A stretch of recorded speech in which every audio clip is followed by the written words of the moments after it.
일본이 제7광구를 독차지할 속셈을 갖고 있는 것이 확실해집니다.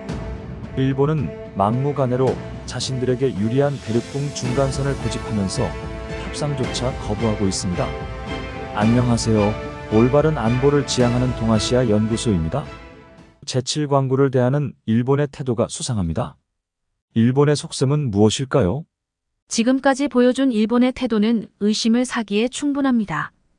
이와 관련해 한일 대륙풍경계획정 회담의 수석대표를 지낸 박희권 교수는 일본이 제7광구를 독차지할 행동을 할 가능성이 크다라고 말한 바 있습니다.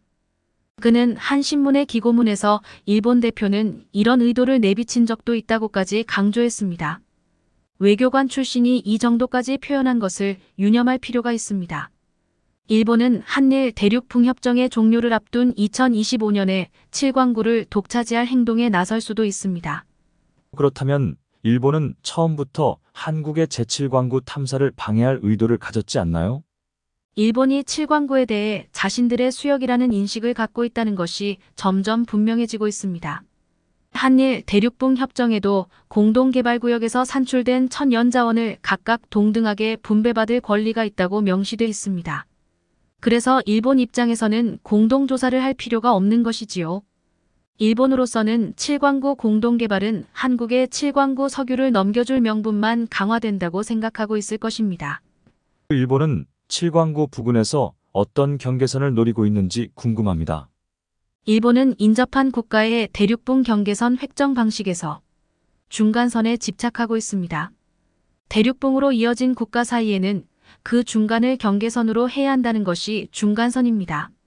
우리나라와 스시마섬 부근의 경계선은 대략 중간선으로 설정돼 있습니다. 여기서 남쪽으로 이어지는 한일 경계선은 아직 확정되지 않았고 한일 공동개발구역 또는 7광구로 이어지고 있습니다. 그런데 7광구에서 중간선을 적용하게 되면 일본에게 매우 유리해집니다. 여기 그림에서 붉은 실선은 중간선을 나타낸 것입니다. 7광구의 90% 이상이 일본 차지가 됩니다. 일본은 이것을 바라고 있습니다. 일본의 욕심이 지나치게 과다합니다. 과연 일본이 7광구를 독차지할 수 있다고 자신할까요? 일본은 해양 영토에 강한 집착을 보여왔습니다. 보시는 것처럼 일본이 선포한 배타적 경제수역 EEZ의 면적은 448만 제곱킬로미터로 매우 넓습니다. 일본 육지 면적의 11.8배입니다. 일본은 주변 국가인 우리나라를 비롯해 중국, 러시아, 대만과 해양 분쟁을 벌이고 있습니다. 일본은 국제사법재판소의 대륙붕 획정 판결이 자신들에게 유리하게 흘러가고 있다고 생각합니다. 1985년 리비아 몰타 사건에서 국제사법재판소의 판결은 중간선을 강조하고 있다고 주장합니다. 이것은 대륙붕은 육지의 자연적 연장이라는 자연 연장설과 대비된다는 것입니다. 국제사법재판소는 대륙붕 경계 획정에서 처음에는 대륙 연장설을 중시했지만 나중에는 중간선을 중시하고 있다는 것입니다. 그렇지만 7광구와 동중국해의 해저와 하층토는 보시는 바와 같습니다. 한반도와 중국의 육지가 침식 퇴적 작용에 의해 바다로 뻗어나간 사실을 쉽게 알아볼 수 있습니다. 육지의 자연 연장은 오키나와 해구까지 뻗어 있습니다. 이런 상황인데도 중간선을 고집하는 것은 억지에 가깝습니다. 그리고 국제사법재판소의 판결이 있더라도 대륙붕 경계는 쌍방 국가의 합의 없이 일방적으로 설정될 수 없습니다. 또한 중간선을 받아들이다고 하더라도 반드시 중간이 아니며 얼마든지 예외가 있습니다.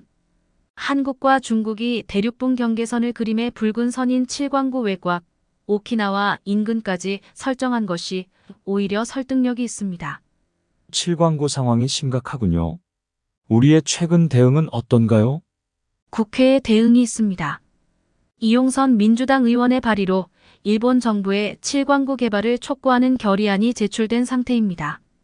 일본 정부가 자국의 조광권자를 지정하지 않는 등 협정 당사국으로서 의무를 다하지 않고 있다는 질책도 담겨져 있습니다. 일본이 낮은 채산성을 주장하며 탐사도 제대로 하지 않은 점을 지적한 것입니다. 그렇지만 이 결의안은 6개월이 다 되도록 해당 상임위인 국회 외교통일위원회를 통과되지 못하고 있습니다. 최근 한국 정부는 어떤 활동을 하고 있는지요? 현 윤석열 정부는 칠광구 문제에 대해 대외적으로 매우 소극적입니다. 지난 3월에 열린 한일 정상회담에서 칠광구 문제를 의제로 삼아 돌파구로 해야 한다는 주장이 많았습니다. 그러나 정상회담에서 공식 의제로 올려지지 않았습니다. 또 박영순 민주당 의원은 정상 간 저녁 식사 자리에서 비공식 의제로라도 되었어야 한다며 아쉬워했습니다. 이어진 외교 국방 당국 간의 실무회담에서도 칠광구 문제는 거론되지 않고 있습니다. 정상회담에서 한일 양국이 미래지향적 관계 구축을 합의했지만 일본이 외교청서와 방위백서에서 독도 영유권을 계속 주장하고 있습니다. 심지어 일본 외무성은 독도 인근의 한국군 훈련도 항의하고 있습니다. 칠광구 문제를 논의하기 위한 분위기는 더욱 멀어지고 있습니다. 칠광구 문제에 대한 국민적 관심이 요구됩니다. 사실 칠광구 문제는 독도 문제보다 더 민감한 사안입니다. 석유와 천연가스라는 중요한 에너지 자원이 걸려져 있기 때문입니다. 그동안 칠광구 문제는 KBS 등의 간헐적인 언론 보도로 그나마 일부 국민들이 관심을 가졌습니다. 이제는 이 국가안보 사안에 모두의 관심이 필요할 때입니다. 국민이 깨어 있어야 국가 이익도 지켜집니다. 오늘 말씀드릴 내용은 여기까지입니다. 동아시아 연구소입니다. 감사합니다.